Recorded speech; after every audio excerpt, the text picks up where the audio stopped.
Assalamualaikum warahmatullahi wabarakatuh. Perkenalkan, nama saya Elsa Nabila Rasandria, NIM 2018 Metopen A.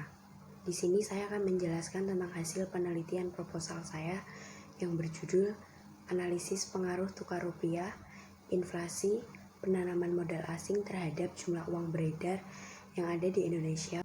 Pada bab 1 di pendahuluan ada latar belakang masalah. Yang akan dibahas dalam latar belakang masalah yaitu tentang peran penting inflasi dalam perekonomian, kenaikan tingkat harga terhadap jual beli dalam masyarakat, krisis moneter yang terjadi di Indonesia pada tahun 1988 serta faktor yang mempengaruhi inflasi.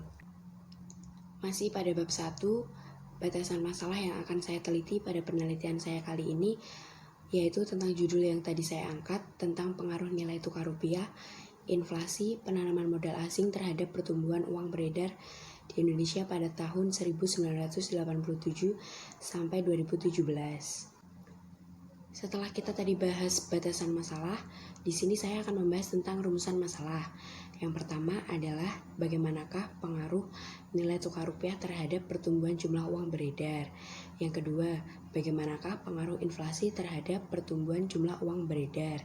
Yang ketiga adalah bagaimanakah pengaruh yang disebabkan oleh penanaman modal asing terhadap pertumbuhan jumlah uang beredar. Pada penelitian kali ini, saya masih akan membahas tentang bagaimana pengaruh dari nilai tukar rupiah, inflasi, penanaman modal asing terhadap peredaran jumlah uang beredar yang ada di Indonesia pada tahun 1987 sampai 2017. Manfaat dari penelitian ini supaya dapat memberikan manfaat bagi pihak yang bersangkutan, serta penelitian ini merupakan penelitian yang menarik dalam mengamati fenomena ekonomi dalam dunia perekonomian.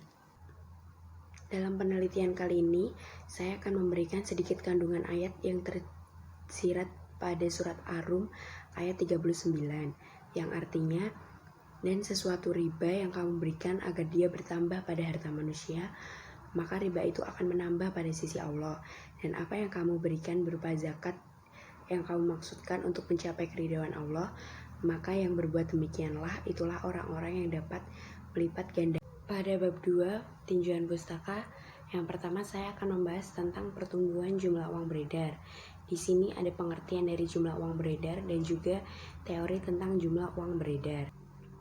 Ada pula tentang pengertian dari nilai tukar dan pertumbuhan terhadap nilai tukar serta teori dari nilai tukar itu sendiri. Dan juga kita akan membahas tentang inflasi. Di sini juga ada pembahasan tentang pengertian inflasi, penyebab dari inflasi itu sendiri, serta cara perhitungan inflasi. Penanaman modal asing. Penanaman modal asing juga sering disebut sebagai investasi asing. Sedangkan investasi itu sendiri bisa diartikan bahwa sebagai pengeluaran penanaman modal untuk membeli barang-barang, modal dan perlengkapan produksi guna menambah kemampuan produksi barang dan jasa. Inilah gambaran kerangka teori pada penelitian saya, yaitu inflasi, nilai tukar, dan juga penanaman modal asing sangat berpengaruh pada jumlah uang beredar yang ada di Indonesia pada tahun tersebut. Saya akan memberikan contoh gap literatur tentang Analysis of Factor Affection in Inflation Indonesia and Islamic Perspective yang dianalisis oleh Elis Ratnawulan dan juga Sofia Nurfaizi. Mereka mengambil contoh sampel tentang exchange rates, interest rates, and money supply, dan juga inflation. Mereka menggunakan metode sampel dan kuesioner.